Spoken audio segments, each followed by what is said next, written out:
नमस्ते निवेशक, मैं आशीष आप सभी का स्वागत करता हूं आपके इस YouTube चैनल में। इस दोस्ती के दिन पे, इस फ्रेंडशिप डे पे हम आपकी तरफ दोस्ती का हाथ एक और कदम आगे बढ़ा रहे हैं। जी हाँ, इस फ्रेंडशिप डे पे अब हम स्टार्ट कर रहे हैं एक सीरीज जो कि आपको ये बताएगी कि कैसे शेयर बाजार का रुझान है, किस प्रकार से हमें कौन से सेक्टर में कब निवेश करना चाहिए और कैसे हमें स्टॉक्स को चुनना चाहिए। जी हाँ, ये सीरीज बनाने का उद्देश्य ये है कि मैं काफ़ी निवेशकों से मिलता हूँ। रोज़ की दिनचर्या में हम डेली 2 से 3 नए निवेशकों से मिलते हैं, लेकिन बाजार में काफ़ी निवेशक है जो कि दिन रात बाजार में दे रहे हैं लेकिन फिर भी नुकसान कर रहे हैं।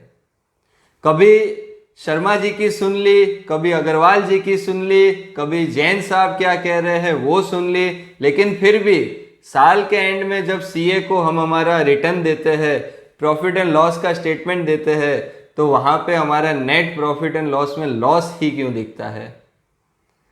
तो ये अब ना हो, इसके लिए हम ये सीरीज शुरू कर रहे हैं ताकि आपको ज्ञान पता चले कि किस प्रकार से मार्केट काम करता है। और ये जो सीरीज है ये हमने इसलिए चालू की है ताकि हम हर वर्ग के लोग को ज्ञान दे सके, चाहे वो मिडिल क्लास हो, अपर मिडिल क्लास हो, लोअर क्लास हो, कोई भी क्लास से बिलोंग करता है, लेकिन नॉलेज सभी के लिए है। तो आशा करता हूँ ये हमारा जो एक स्टेप है दोस्ती को और आगे बढ़ाने में, ये आपको पसंद आएगा। इसी के साथ इस सीरीज के पहले वीडियो की आज शुरुआत करते हैं। निफ्टी 50 बाजार का चलन समझने के लिए, बाजार के उतार चढ़ाव को समझने के लिए सबसे पहले आपको जानना जरूरी है कि निफ्टी 50 किस प्रकार से परफॉर्म करेगा। निफ्टी 50 जो है उसमें भारत की टॉप 50 कंपनी समाई हुई है। तो जितनी भारत की टॉप 50 कंपनीज का परफॉर्मेंस होगा उसके हिसाब से निफ्टी का परफॉर्मेंस होगा, उसी हिसाब से पूरा बाजार चलेगा। यहाँ पे हमने आपको वीकली कैंडल शो किया है। वीकली चार्ट के अंदर आपको हर एक कैंडल, जो यहाँ पे हर एक आपको स्टिक दिख रही है, वो एक हफ्ते का मूवमेंट बता रही है कि एक हफ्ते के अंदर बाजार ऊपर है, नीचे है या फिर एक ही रेंज में है। इस प्रकार से ये जो चार्ट है, ये जब से निफ्टी आया है मार्केट में तब से लेके आज तक का ये चार्ट है। अब इसमें सबसे इंपॉर्टेंट बात ध्यान से सुनिएगा। 2021 के अक्टूबर महीने में निफ्टी ने अपना हाई बनाया था 18,500 रुपए। उसके बाद से लेके निफ्टी ने बार बार ट्राई किया कि वो अपना इस हाई को ब्रेक करे। सन 2021 के अंदर, 22 के अंदर फिर से उसने ट्राई किया नवंबर 2022 में, लेकिन ब्रेक नहीं हुआ। लेकिन अब जाते हुए फाइनली सन 2023 के मई और जून महीने को अगर मिला ले तो मार्केट ने सक्सेसफुली अपने इस पुराने हाई को ब्रेक करके नया हाई बना दिया और अब मार्केट अपना एक नया रुझान देने को रेडी है, नई रैली मार्केट में आने के लिए तैयार है।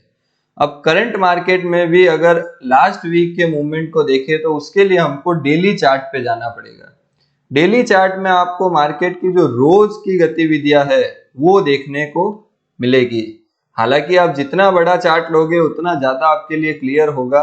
अगर आप वीकली में भी यहाँ पे देखो तो ये देखिए कि मार्केट ने यहाँ पे ही कंसोलिडेशन किया था कुछ दिन पहले, फिर एक मूवमेंट आया, फिर मार्केट इस यहाँ तक आया और यहाँ से फिर रिजेक्शन दे दिया। यानी कि मार्केट नीचे जाने को तैयार नहीं है।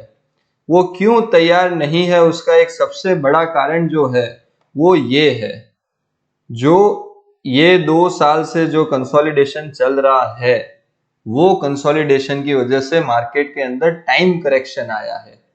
तो अब वो टाइम करेक्शन के साथ प्राइस करेक्शन भी आया है, तो दोनों ही चीज अब रिवर्स होगी। तो प्राइस में भी मूवमेंट होगा और टाइम में भी मूवमेंट होगा। तो ये था निफ्टी 50। अब हम पहले बात करते हैं कि मार्केट में कौन से ऐसे सेक्टर है जो कि आउट परफॉर्म करेंगे मार्केट को। सबसे पहले हम बात करेंगे निफ्टी बैंक की। जी हाँ, बैंक निफ्टी में भी अगर आप देखो तो आपको सिमिलर निफ्टी जैसा रुझान देखने मिलेगा कि यहाँ पे बैंक निफ्टी का हाई बना था वही सेम अक्टूबर महीना 2021 में, वहां से लेके बार बार ट्राई हुआ लेकिन ब्रेक हुआ नहीं। एक बार ब्रेक हुआ लेकिन वो वापस फेल हो गया। उसके बाद यहां से फिर वापस एक और कंसोलिडेशन चला और यहां से मार्केट ने फाइनली अपना ब्रेक दे दिया और बैंक निफ्टी अब ऊपर की तरफ जाने को रेडी है। ये इसका जो है एक रेजिस्टेंस था जिसको इसने ब्रेक किया, अब ये सपोर्ट बन गया है। अब यहाँ पे आप देखो तो फिर से बैंक निफ्टी यहाँ पे सपोर्ट लेने आया लेकिन वापस ऊपर जा रहा है। और इसी को और क्लियर देखना है तो आप इसको डेली चार्ट पे भी देख सकते हो। डेली चार्ट में आप जितना जूम करोगे उतना आपको क्लियर पिक्चर नजर आएगी कि यहाँ पे इसको रेजिस्टेंस था, ये सपोर्ट बना और फिर से मार्केट यहाँ आया और यहाँ से फिर रिजेक्शन देके अब वापस ऊपर जाने को तैयार है। तो पहला सेक्टर जो कि मार्केट को आउट परफॉर्म करेगा वो है बैंक निफ्टी। जी हाँ, आगे हम ये भी देखेंगे कि हमें इन सेक्टर के कौन से स्टॉक्स के अंदर निवेश करना चाहिए। अगर आपको ज्यादा रिस्क नहीं लेना हो तो आप सिंपली इन सेक्टर्स के म्यूचुअल फंड्स को बाई कीजिए। जैसे कोई भी इंडेक्स फंड अगर चल रहा है जो बैंक निफ्टी का है तो आप उसके अंदर निवेश कीजिए, कोई प्रॉब्लम नहीं है।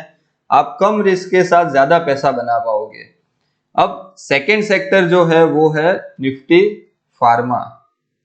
फार्मा सेक्टर जो इतने टाइम से कंसोलिडेशन में था कि आप देखिए सेम अक्टूबर महीने में भी यहां से डाउन ट्रेंड शुरू हुआ था और फार्मा सेक्टर जो कि 2023 तक डाउन ट्रेंड में था उसने अचानक से इतना अच्छा मूवमेंट और इतना अच्छा वॉल्यूम दोनों ही दिया है। अब यहां से ये सेक्टर की नई रैली शुरू होगी। करंट मार्केट प्राइस सेक्टर 15,241 के आसपास है। यहां से ये 18,000 तक जा सकता है। नीचे की साइड ये 14,330 का एक सपोर्ट है। लेकिन कहानी ये है कि ये जो टाइम करेक्शन है अब मार्केट इसको आउट परफॉर्म करेगा। तो सेकंड जो सेक्टर आउट परफॉर्म करेगा वो होगा फार्मा सेक्टर। आप सेफली प्ले करना चाहो तो फार्मा का कोई भी एक म्यूचुअल फंड बाई कर लीजिए और अगर आप स्टॉक्स की तरफ जाना चाहो तो मैं स्टॉक आगे रिकमेंड करूंगा। After that next sector will be realty. जो रियल एस्टेट का सेक्टर है that is the next sector which will out perform. अब इसका भी एक क्लियर पिक्चर आपको यहाँ पे दिख रहा है। ये बहुत लंबे टाइम से डाउन ट्रेंड में है। सन 2010 जो जितना लंबा डाउन ट्रेंड में रहेगा वो उतना ही ज्यादा आपको रिटर्न देके जाएगा। ये मार्केट की सच्चाई है। तो जो सेक्टर पिछले 12 साल से डाउन ट्रेंड में था उसने फाइनली अपना जो रेजिस्टेंस है उसको ब्रेक किया है और रियल्टी सेक्टर अब नई ऊंचाइयों की तरफ जाने के लिए तैयार है। कितना समय लगेगा, कब जाएगा, कैसे जाएगा, वो मार्केट अपने, हमारा काम है सिर्फ सेक्टर निकालना। रियल्टी के भी म्यूचुअल फंड्स मार्केट में चल रहे हैं, आप वो भी ले सकते हो और या आप स्टॉक्स में भी जा सकते हो। अब लास्ट सेक्टर जो कि मार्केट को आउट परफॉर्म करने वाला है दैट विल बी यस। अगर आप निफ्टी आईटी का परफॉर्मेंस देखोगे तो निफ्टी आईटी काफी लंबे टाइम से यहां से सन 2021 दिसंबर से डाउन ट्रेंड शुरू हो गया था और वो डाउन ट्रेंड और ज्यादा कंटिन्यू हो रहा है। लेकिन अगर आप पिछले 2022 जुलाई से देखो तो मार्केट एक रेंज बाउंड हो चुका है। अब आईटी सेक्टर जब तक अपना ये रेंज ब्रेक नहीं करते हैं, ये रेंज जो है वो ऊपर की तरफ 30,000 का है और नीचे की तरफ 27,000 का है। लेकिन यहाँ पे जो अगर आप देखो तो धीरे धीरे मार्केट ऊपर की तरफ शिफ्ट हो रहा है। तो निफ्टी आईटी जैसे ही यहाँ से ब्रेक किया, ये रेंज निकला, वहां से फिर निफ्टी आईटी के अंदर एक नई रैली देखने मिलेगी। तो टोटल हमने 4 सेक्टर देखे, एक आईटी, एक फार्मा। अब इन्हीं सेक्टर्स के स्टॉक्स, ये कौन से सेक्टर्स के स्टॉक है जो हमें पसंद आ रहा है। बैंकिंग के अंदर हम मुझे सबसे ज्यादा पर्सनली पसंद है एयू स्मॉल फाइनेंस बैंक, क्योंकि यहाँ पे सेम सुंदरता है कि जो स्टॉक डाउन ट्रेंड के अंदर था उसका पहले तो डाउन जो प्राइस है वो ऊपर की तरफ शिफ्ट होना शुरू हो गया है और ये जो एक पूरी रैली है ये अप ट्रेंड की तरफ है। पहले मार्केट ने बहुत टाइम यहाँ पे ट्राई किया, ये ब्रेक ये ब्रेक ये ब्रेक, लेकिन फाइनली यहाँ पे ब्रेकआउट हो गया और ये रिजेक्शन भी आ रहा है। तो अभी current market price AU small finance bank का 738 है, जो कि 1038 तक जा सकता है। नीचे की तरफ 630 का एक सपोर्ट बनेगा। तो 100 रुपए का आपका करीबन रिस्क है, लेकिन ऊपर की साइड पे 300 रुपीज जितना गेन है। तो 1:3 का ratio AU small finance bank को अपने रडार पे रखिए। नेक्स्ट, फार्मा सेक्टर के अंदर सन फार्मा। यस, सन फार्मा का अगर आप चार्ट देखोगे तो सन फार्मा भी अपने एक नए ट्रेंड की तरफ आने की शुरुआत कर रहा है। तो यहाँ पे उसका, यहाँ से आप अगर देखोगे तो आपको दिखेगा कि सन फार्मा ने भी अपना ऑल टाइम हाई ब्रेक करके और यहाँ पे कंफर्मेशन भी दे दिया है। तो यहाँ से सन फार्मा में एक अच्छी मूवमेंट शुरू होगी और ये स्टॉक ऊपर की तरफ अच्छा एक रुझान देगा। Next stock is Oberoi realty. जी हाँ, रियल्टी सेक्टर के अंदर जो मूवमेंट आया है और रियल्टी सेक्टर की सबसे बेस्ट कंपनी जो है वो है ओबेरॉय रियल्टी। ये भी ओबेरॉय रियल्टी का वीकली चार्ट है। आप देखो सन 2021 से ये भी डाउन ट्रेंड था। बार बार स्टॉक ऊपर की तरफ आने की कोशिश कर रहा था लेकिन नहीं आ पाया, लेकिन फाइनली अब जाके ब्रेकआउट आया है और स्टॉक अपना नया रैली देने के लिए तैयार है। यहाँ सब जगह एक चीज कॉमन है कि समय जो है वो मार्केट डिसाइड करेगा कि मैं कब जाऊंगा, लेकिन चीज जो सही है काम हमारा है। Now next stock is Info Edge, जिसको आप सब नौकरी के नाम से भी जानते हैं। इन्फो एज के अंदर एक राउंडिंग बॉटम का पैटर्न बन रहा है। अगर आप ध्यान से देखो तो ये डाउन ट्रेंड के अंदर ही था, मार्केट गिरता ही जा रहा था, प्राइस गिरता ही जा रहा है, आईटी सेक्टर को कोई सपोर्ट नहीं था, लेकिन मूवमेंट आना शुरू हो गया है। नीचे वॉल्यूम भी सपोर्ट कर रहा है और इसने जो अपना पहला रेजिस्टेंस था उसको सक्सेसफुली ब्रेक कर दिया है। ये इसका पहला रेजिस्टेंस था जहां से स्टॉक गिरना शुरू हुआ था और अब इसने फाइनली इसको ब्रेक कर दिया है विद ह्यूज वॉल्यूम्स। तो यहाँ पे मल्टीपल टारगेट्स होंगे। जो स्टॉक है वो अभी 4800 के करीब चल रहा है। वो पहले 5700, फिर 6500, फिर 7400, ऐसे करते करते धीरे धीरे ऊपर की तरफ जाएगा। तो ये थी आज की हमारी मार्केट की स्टडी। आने वाले वीक में मार्केट किस प्रकार से परफॉर्म करता है उसके ऊपर हम नेक्स्ट वीडियो बनाएंगे।